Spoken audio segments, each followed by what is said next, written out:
તો બીજી તરફ અમદાવાદમાં વધુ એક કોર્ટને બોમ્બથી ઉડાવવાની ધમકી આપવામાં આવી છે। નોંધનીય છે કે Ahmedabad city civil and sessions કોર્ટને ધમકી મળી છે। આ વચ્ચે તમને જણાવી દઈએ કે સેશન્સ કોર્ટના રજિસ્ટ્રી વિભાગને ઈમેલ થકી ધમકી આપવામાં આવી છે। સેશન્સ કોર્ટને ધમકી મળતાની સાથે જ કોર્ટની કાર્યવાહી સ્થગિત કરવામાં આવી છે। બોમ્બ સ્ક્વોડ સહિત ડોગ સ્ક્વોડ સહિતની ટીમો અત્યારે કોર્ટમાં તપાસ માટે પહોંચી ગઈ છે।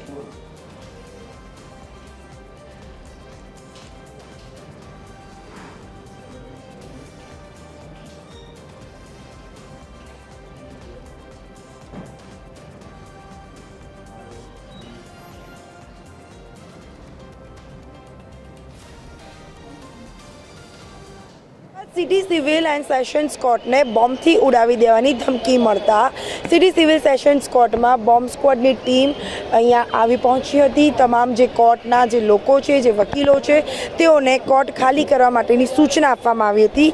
સેશન્સ કોર્ટને ધમકી મળતા કોર્ટની જે કાર્યવાહી છે તેને હાલ પૂરતી સ્થગિત કરવામાં આવી છે। બોમ્બ સ્ક્વોડ, ડોગ સ્ક્વોડ સહિતની ટીમો કોર્ટમાં તપાસ માટે પહોંચી છે અને ઈમેલ મારફતે જે ધમકી મળી છે તેના બાબતે તપાસ કરવામાં આવી રહી છે કે કોના દ્વારા ધમકી આપવામાં આવી છે અને આ ઈમેલ જે છે અથવા તો કયા માધ્યમ દ્વારા ધમકી આપવામાં આવી છે તેની વાત કરવામાં આવી છે। એટલે કે હાલ પૂરતી કોર્ટની જે કાર્યવાહી છે તેને સ્થગિત કરવામાં આવી છે અને બોમ્બ સ્ક્વોડ તેમજ ડોગ સ્ક્વોડની ટીમને અહીંયા આગળ રાખવામાં આવી છે। કેમેરા પર્સન નીતિન બગડા સાથે બ્રિંદા રાવલ, TV13 અમદાવાદ।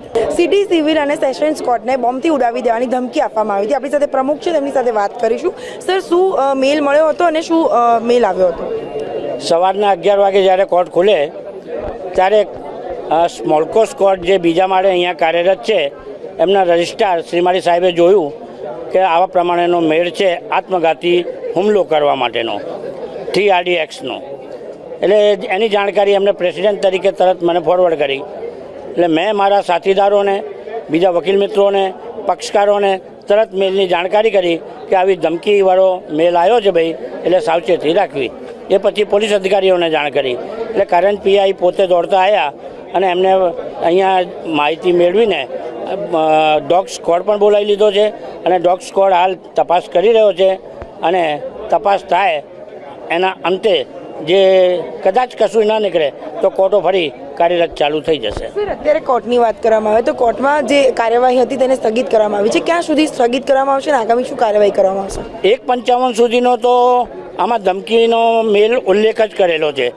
1:55 બાદ અને આ દરમિયાનમાં કદાચ કશું નથી નીકળતું તો બપોર પછી કોર્ટો કાર્યરત ચાલુ થઈ જ જશે રેગ્યુલર જેમ હતી તેમ। કારણ કે ધમકી છે એવી લગભગ બધી ધમકીઓ આવતી હોય છે, પણ એક જોખમભર્યું વાતાવરણ ઊભું થયું એટલે સ્વેચ્છાએ બધા વકીલો નીચે આવી ગયા છે।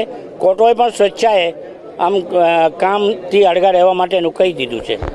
ચોક્કસથી તો બપોર સુધી જો કોઈ પણ શંકાસ્પદ વસ્તુઓ નથી મળતી તો બપોર બાદ કોર્ટ છે તે રાબેતા મુજબ ચાલુ રહેશે। કેમેરા પર્સન નીતિન બગડા સાથે બ્રિંદા રાવલ, TV13 અમદાવાદ।